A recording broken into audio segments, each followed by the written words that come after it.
Level up your LA Kings experience with the new Vivid Seats Elite Seats. All the on-ice Kings action with even more exclusive access. Enjoy great seats to the game along with premier dining inside the Lexus Club with all-you-can-eat food and non-alcoholic beverages. Plus, get a free Team LA Kings item and parking with your purchase. Score your Vivid Seats Elite Seats tickets today and earn rewards on each purchase from the only ticket company that rewards you for buying. Experience it live with Vivid Seats, the official partner of the LA Kings.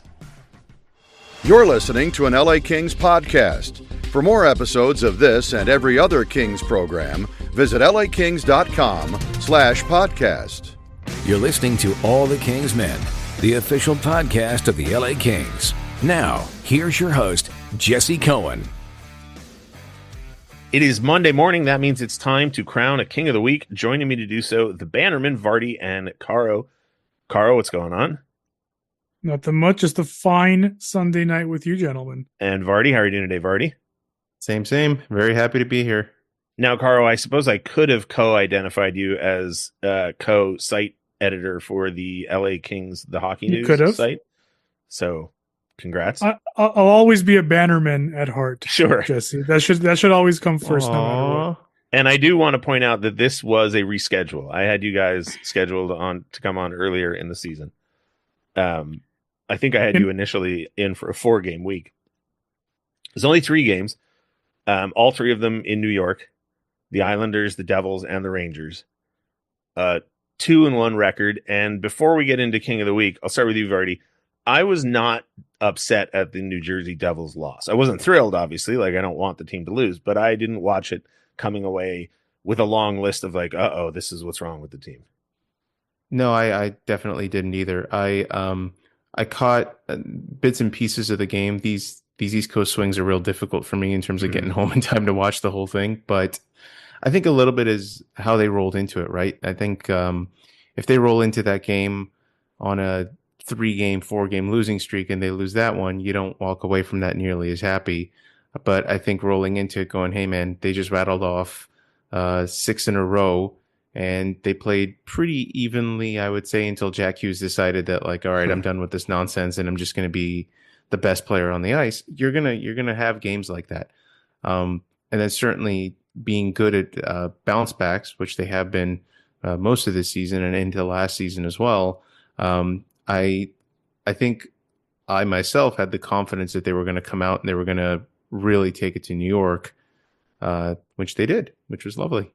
Yeah, so, Karo, that's the other half of the New Jersey Devil loss equation is that they did come back, and in the very next game, they did something I don't think we've really seen them do all season, which is explode offensively early, right? We had the Ottawa game that was, 7-8, and over the course of the game, you go, okay, they scored 7 goals, but this one, they had 5 goals before the 30-minute mark, and I don't know how much of that was just New York going through it, and how much of it was the Kings rounding, having rounded a corner, but it was an interesting week, I thought, for the team. It's a long road trip, a road trip that a lot of people had earmarked on the calendar and said, listen, the record was easy at the start of the season, but the games start getting tough. I don't think there's a lot of tough games on this road trip though, Carl. No, watch them lose the next 5 and I know. Well, words.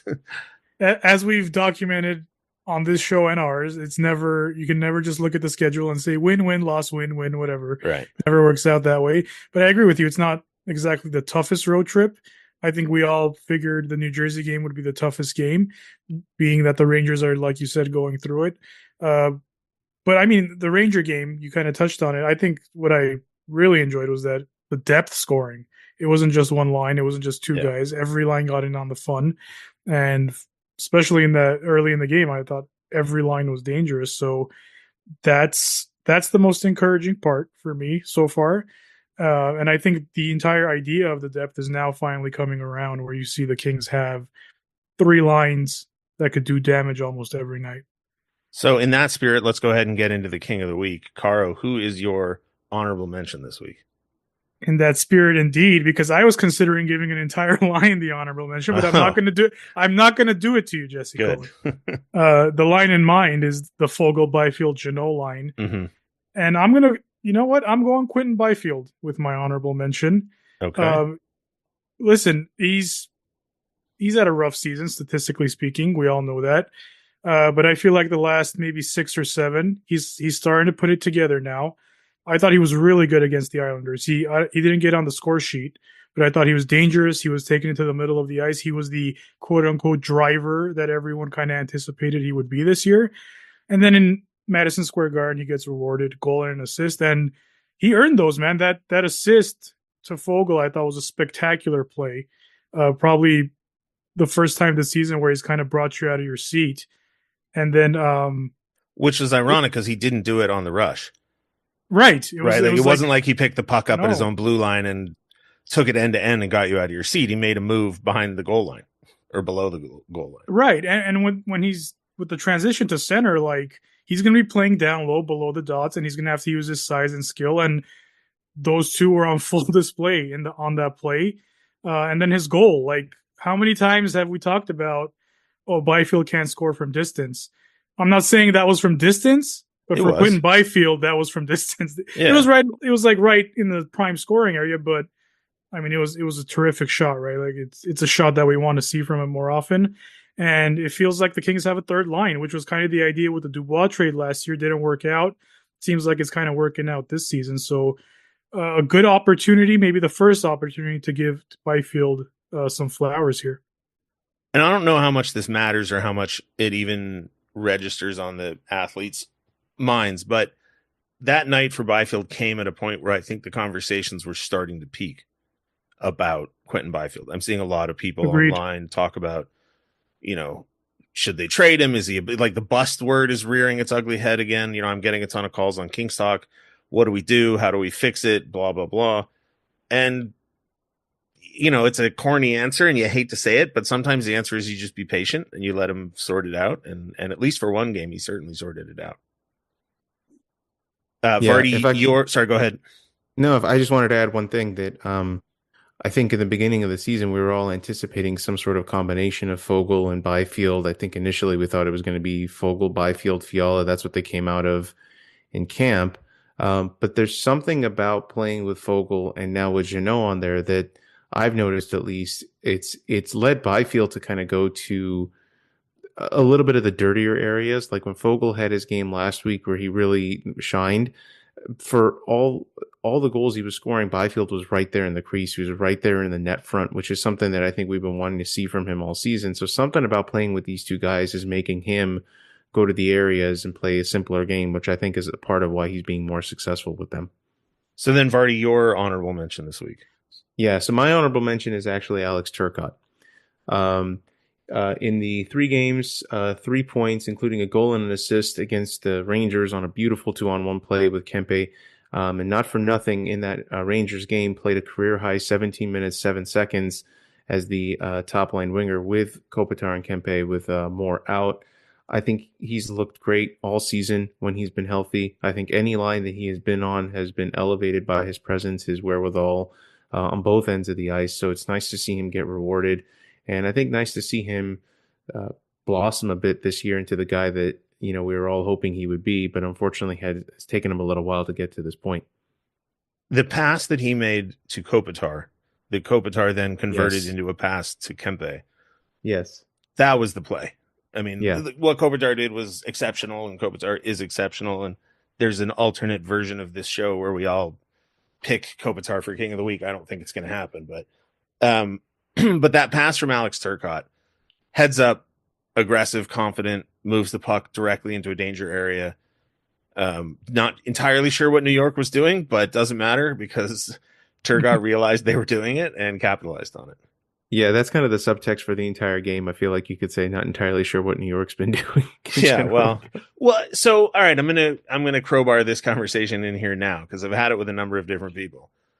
The league is, I don't know what's going on this year, but the Rangers are a perfect example. They win the President's Trophy last year. They start out hot, and then they have just gone off the rails. And there's so many teams where I watch them and I just go, this is not an NHL team.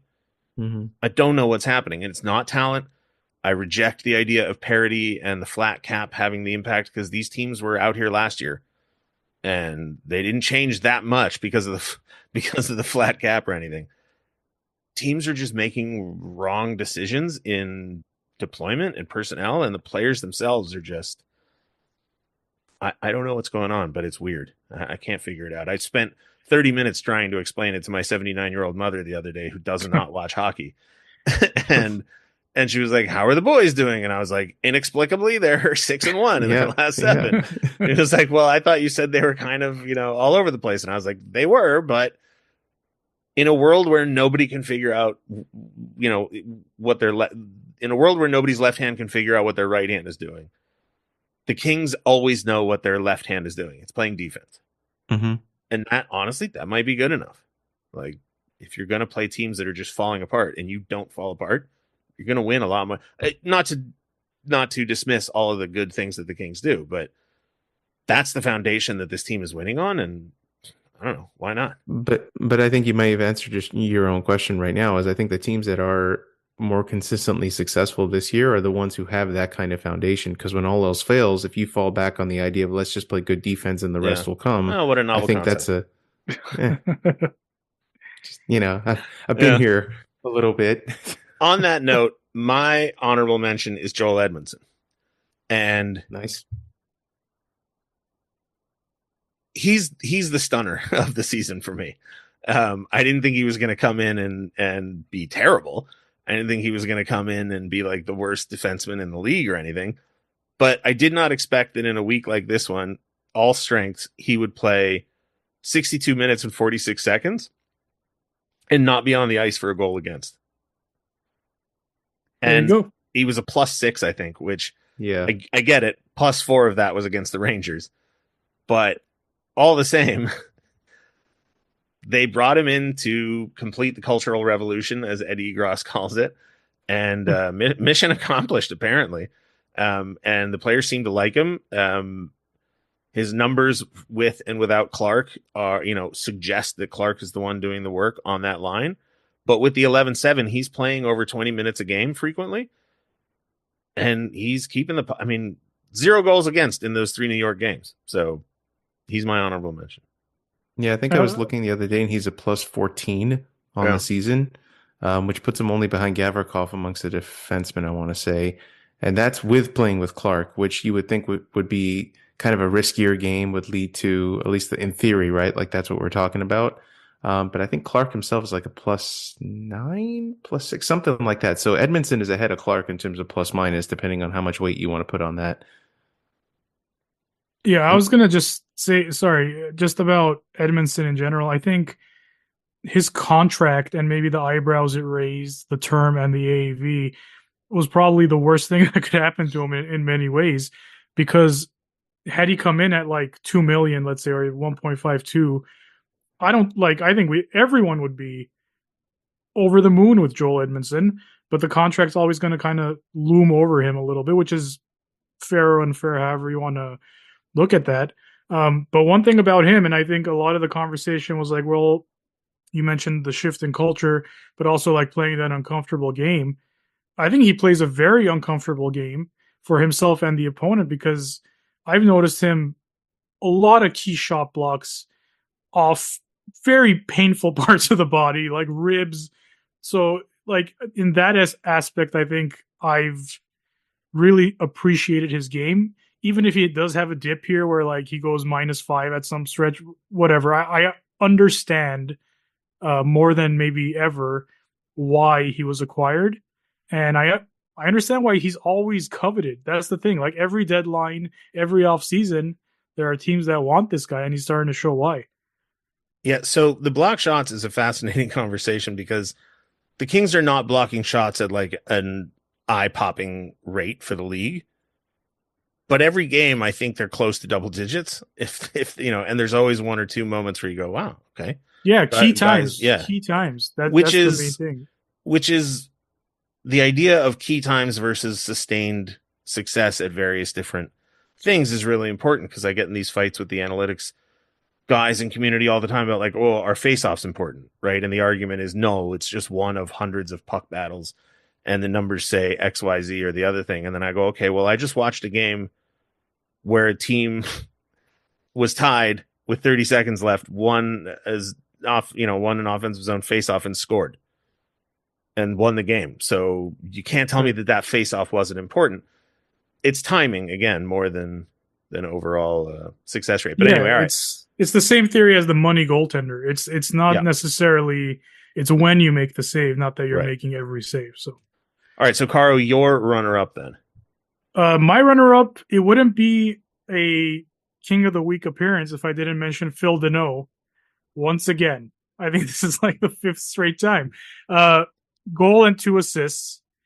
And there was a lot of conversation about his offense, which should always be secondary with Phil Deneau, in my opinion, because of everything else he brings to the game.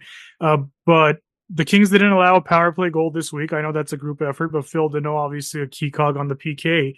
And the line with Fiala, Laferriere, Deneau is one of the best lines in the NHL in terms of expected goal percentage at this moment in time. So it goes back to the depth conversation. It goes back to having 3 centers finally, like it was sold to us maybe a year ago. And I think, he's coming around offensively, which is nice to see, but it's a good time to appreciate everything else he does. And he's done it all this week, I feel like. Listen, obviously, this is a very pro Phil Deneau program, so everything you said times 2. I love it. Oh, man. Now I got to follow up on that? Yeah, Vardy, your runner-up. I'm sorry. My runner-up is Darcy Kemper. Okay. Coming back from injury, getting 2 wins in the 2 games that he played, posting a 9-5-0 against the Islanders and 9-6-9 against New York. Looking every bit as solid, especially in the 3rd period against the Rangers when they, handedly had the lead. But New York was trying to get back into it, really didn't give him anything. Honestly, even the 1 goal that went against him in New York was just such a random shot that just kind of trickled up his stick in a weird way. It earned him the 1-goal shutout. I was going to ask. If that's too early in the game to give the 1-goal shutout. Okay, so there's no time basis on the 1-goal. It's either early or late in a game. I see. Or nature of the goal in a blowout. Got it. Like if that goal had gone in and it was 2-0 and it makes it 2-1, well, then you're tugging your collar and you're like, they're back in the game. 5-0 and a goofy goal goes in and that's it. Who cares? Yeah. And not for, he was definitely a part of that because shortly after that goal, towards the end of the 2nd, the Rangers had a power play and I thought Kemper made a couple big stops in that power play, kept it going into the 3rd. So his season stats are actually really tremendous so far. He's 7-2. His goals against is 2.27. His save percentage is 0.916. I mean, looking super solid between him and Dave Riddick. I think it gives the team a really solid 1-2 punch. I think that people overly rely on some of the available fancy stats. However, somebody or a number of people have pointed out, I can't remember where the last time I heard it was, but if you look at goals saved above expected. Yeah. He's 1.9, which is good, but it's not otherworldly. But a lot of those numbers is the team suppressing shot attempts and forcing shots to the outside. But again, timing, he has come up big. What was the game in the last win streak? Was it the Ottawa game where he stretched out and made the toe save late in the game? Or was that even Riddick? I don't know. I think anyway, it's Portillo. You were thinking of Portillo against? Actually, I think I was. Yeah, yeah you're right. Yeah. Well, anyway, good job, Darcy Kemper. The other giant goaltender we had for the big save I heard Portillo made. Listen, he has been as advertised. And before the season started, one of the things that I was consumed with was the idea that no matter how good he plays, you're not going to get 500% increase on what Cam Talbot gave you. And you're paying 500% more than what you paid Cam Talbot, maybe less because of the bonus.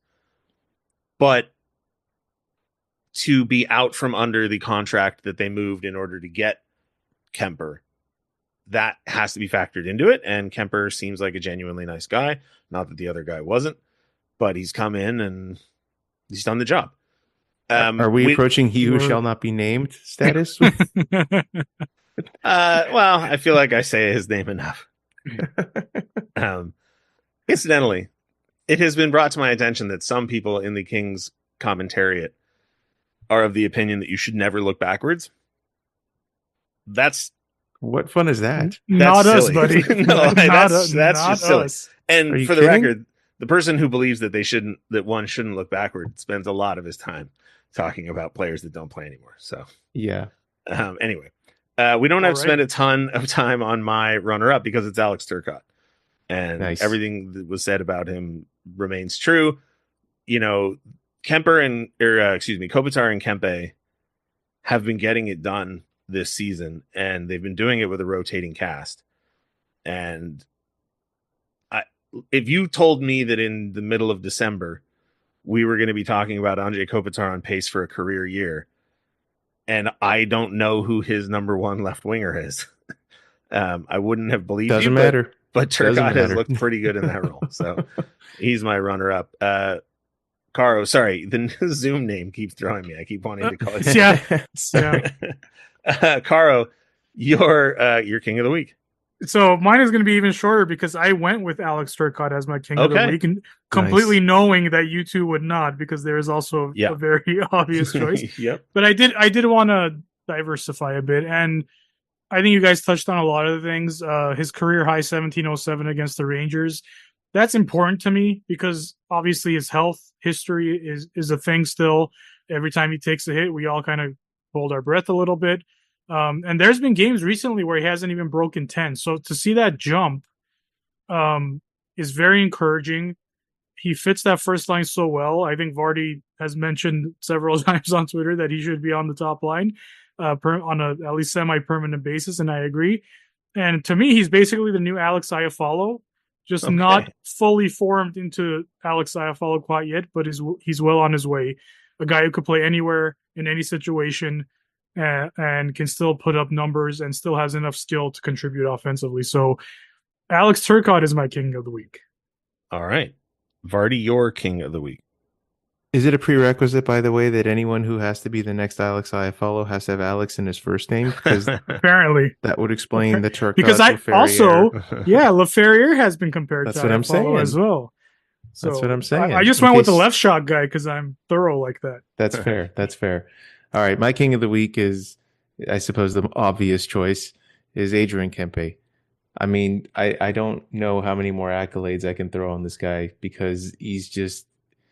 You can't even call him streaky anymore. I know that was a phrase that Jesse does not like using for him, and the good news is that I don't think you can use it for him anymore. 2 goals, 2 assists.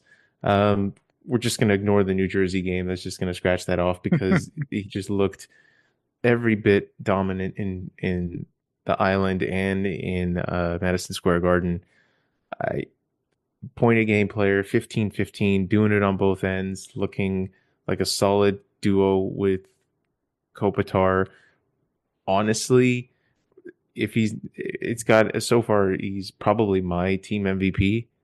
If we're kind of thinking about that, which would be a repeat for him from last year.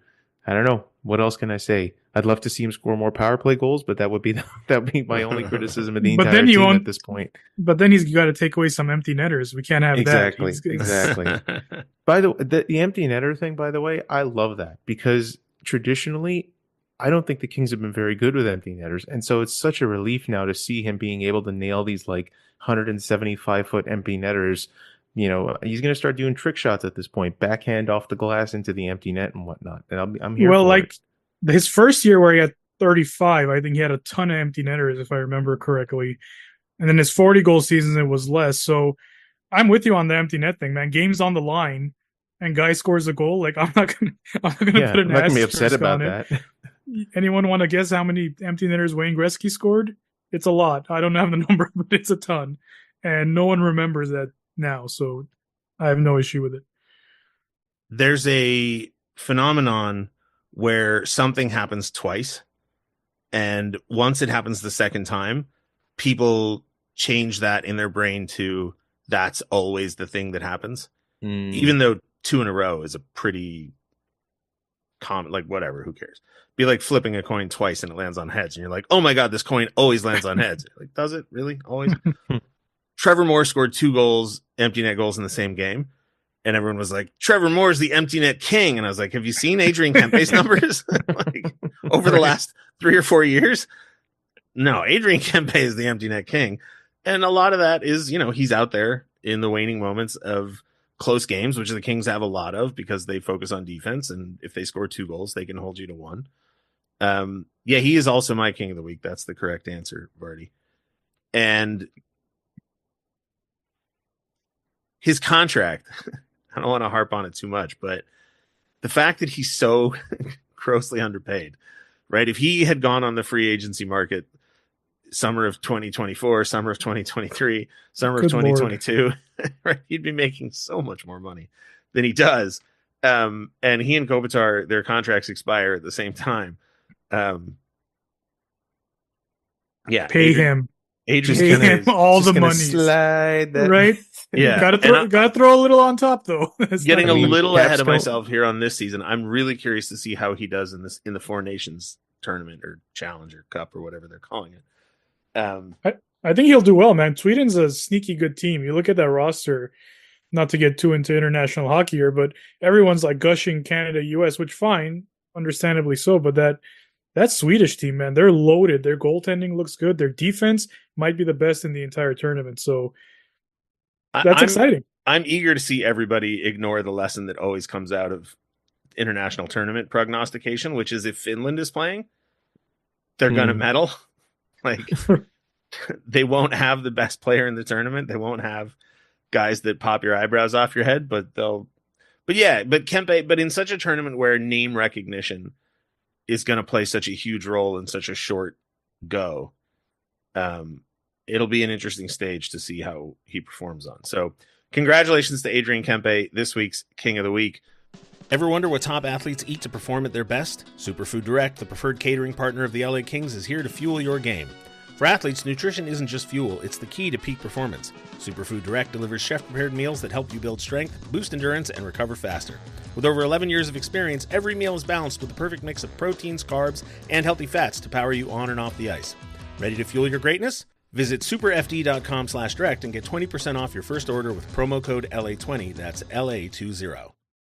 Can I keep you guys on for a look forward at next week's games? Sure. Excellent. So coming up in the next week, 4 games. The final 4 games of the road trip, the final 4 games before the 5-day Christmas break. Pittsburgh, Philly, Nashville, and Washington. And whatever Pittsburgh's record is, they have the talent that you can't ignore. So let's just start with the Pittsburgh game.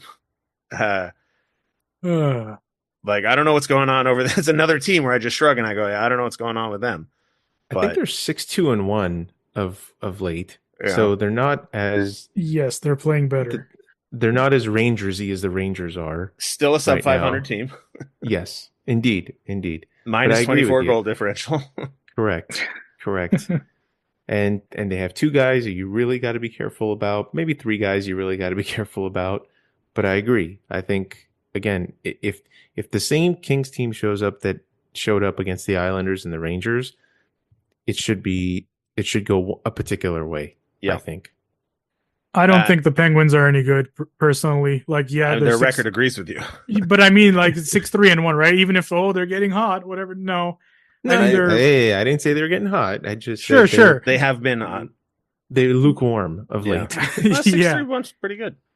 It is pretty good. I just think you look at the makeup of the team, and listen, Pittsburgh's been like my mistress team since I was a kid. I kind of like the Penguins my whole life, but they're just old and slow, and they just don't have that same oomph they used to have, which is not, no personal shots. Some of those guys are my favorite players, but like Gensel leaving, and they just lost any kind of like exuberance they had. They just look like it's another season for this core, and they're just going through the motions. And if they make the playoffs, maybe they'll win a couple of games, but it just doesn't look like either is happening.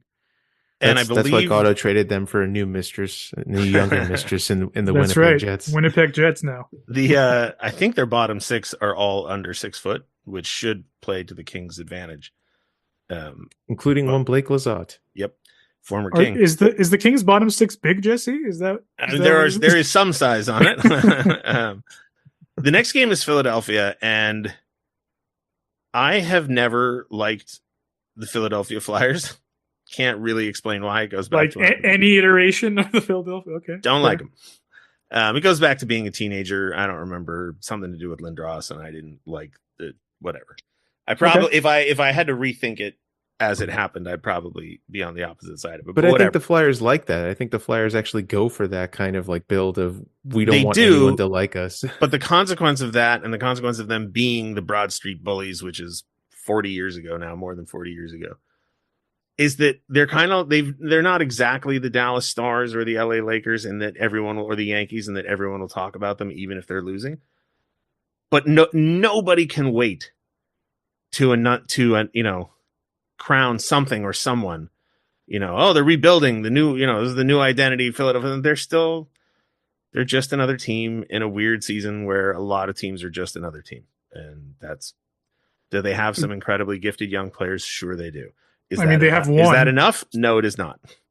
They have one incredibly gifted I don't know. I haven't been paying close attention, but isn't Travis Konechny having a decent year? No longer young. I wouldn't call him all right, young fair anymore. Yeah. He's having a decent year, but like a lot of guys have dropped off significantly. Joel Farabee had 25 goals or 20 something goals last year, and he's pacing for like under like 10 or so. So they have a bunch of underperforming guys. Their goaltending is incredibly suspect. And when they do win, they play that Tortorella style of hockey where they just grind you down and defend. And they kind of don't have the personnel to defend every night. It works out once in a while, but not a concerning matchup, especially when you're essentially which means they'll win handily. Yeah, and somehow Cal Peterson will start and have 0.95 save percentage or something.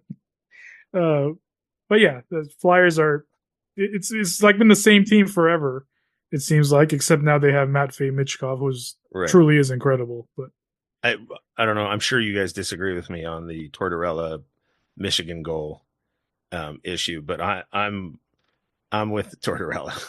Like, if you have a kid that constantly keeps doing it and constantly keeps turning over the puck, tell him to knock it off. Oh, that I agree with, but he's flat out says this has no place in the NHL. Well, so you're still agreeing with that, just to clarify. I mean, I've said this before, and I'll say it again. When Connor McDavid takes the puck at the blue line, crosses the blue line, has no teammates with him, sees 5 defenders in between him and the goalie, dances all 5 of them, and scores, is that a good play? Yeah. I mean, no. Okay, well, it's not. He can do it, so good for him.